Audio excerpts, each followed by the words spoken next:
जैसे ही सब चाय का घूंट भरते हैं, चाय थूक देते हैं। थू थू थू थू, ये कैसी चाय बनाई है तूने रेणुका? इसमें तो सारा नमक भरा है। देखा आपने लापरवाही का नतीजा है। हाँ, और ये पकोड़े, इसमें इतनी मिर्च है कि मेरी तो हालत ही खराब हो गई खाकर।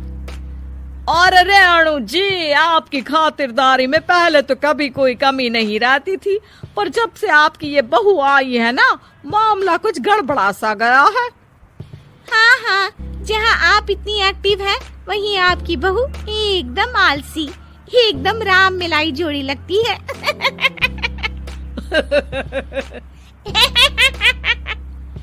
अच्छा जी, चलते हैं अब। नमक वाली चाय पिलाने के लिए बहुत बहुत शुक्रिया।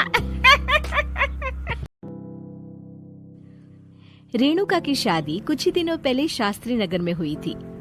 रेणुका बहुत ही आलसी लड़की थी। वो दिन भर बेड पर सोती रहती या फिर मैगजीन पढ़ती रहती और घर के काम भी धीरे धीरे ही करती। एक दिन उसकी सास उसके पास आती है। बहू, आज बेसन का चिला बना दे, बड़ा मन कर रहा है।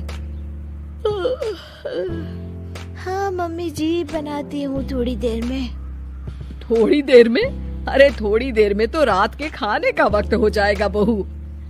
अच्छा मम्मी जी, तो फिर आप रात का खाना ही खा लीजिएगा ना। हे भगवान, कैसी आलसी बहू मिली है मुझे, हर काम को बस टालती ही रहती है। रेणुका दिन भर बस आलस पनाही करती रहती। एक बार रात के खाने पर सब बैठे हैं तो रेणुका का पति कहता है, अरे ये क्या, आज फिर से करेला? रेणुका, हफ्ते में तीसरी बार ऐसा हुआ है कि करेला बन रहा है। कुछ भी बना लिया करो। अरे इतनी सारी सब्जी मिलती है मार्केट में। हाँ, पर अब कौन मार्केट जाए और सब्जी लेकर आए, इसलिए जो था घर पर वही बना दिया। बहू, फ्रिज खोल कर देखती तो पता चलता कि सारी सब्जियां रखी होती है, पर तुम्हारा आलसपन खत्म हो तो तुम्हारी नजर जाए ना।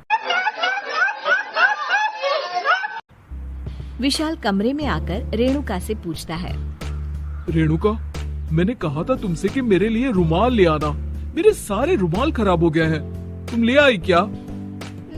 आज नहीं गई, कल ले आऊंगी।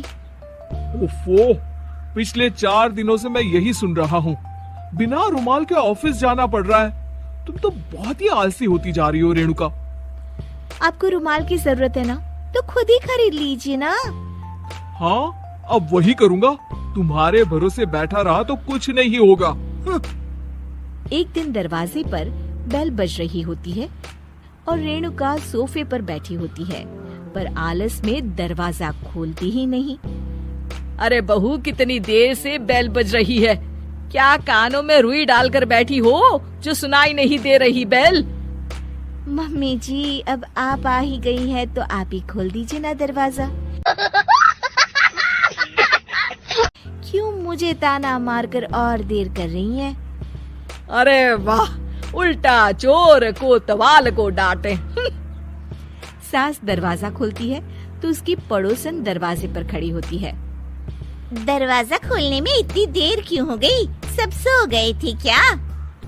और ये भी कोई वक्त है क्या सोने का? हाँ? अरे नहीं नहीं, ऐसी कोई बात नहीं है। आइए आइए, आप लोग अंदर आइए। ओफो, इन सबको भी अभी आना था। अब मम्मी जी लगा देंगी मेरी ड्यूटी किचन में। बहू पकोड़े तल दे, बहू चाय बना दे।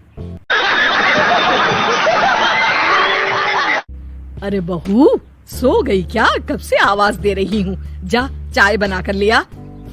हाँ मम्मी जी, अभी जाती हूँ थोड़ी देर में। सास रेणुका को आंख दिखाती है। मतलब थोड़ी ही देर लगेगी चाय बनाने में। अभी ले आती हूँ, बस झटपट। रेणुका रसोई में जाती है और इसी आलसीपन में वो चीनी की जगह नमक डाल देती है। शाबाश बेटा, बहुत बढ़िया। जैसे ही सब चाय का घूंट भरते हैं, चाय थूक देते हैं। थू थू थू थू, ये कैसी चाय बनाई है तूने रेणुका? इसमें तो सारा नमक भरा है। देखा आपने लापरवाही का नतीजा है। हाँ, और ये पकोड़े, इसमें इतनी मिर्च है कि मेरी तो हालत ही खराब हो गई खाकर। और रेणु जी, आपकी खातिरदारी में पहले तो कभी कोई कमी नहीं रहती थी, पर जब से आपकी ये बहू आई है ना, मामला कुछ गड़बड़ा सा गया है। हाँ हाँ, जहाँ आप इतनी एक्टिव हैं, वहीं आपकी बहू एकदम आलसी, एकदम राम मिलाई जोड़ी लगती है।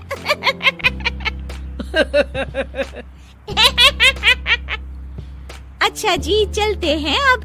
नमक वाली चाय पिलाने के लिए बहुत बहुत शुक्रिया।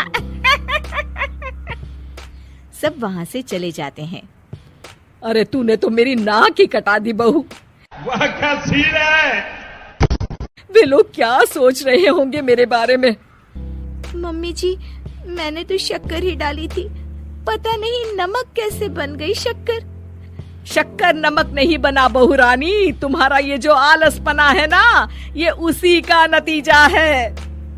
सॉरी मम्मी जी, अब मैं ये आलसपन छोड़कर सारे काम अच्छे से मन लगाकर करूंगी।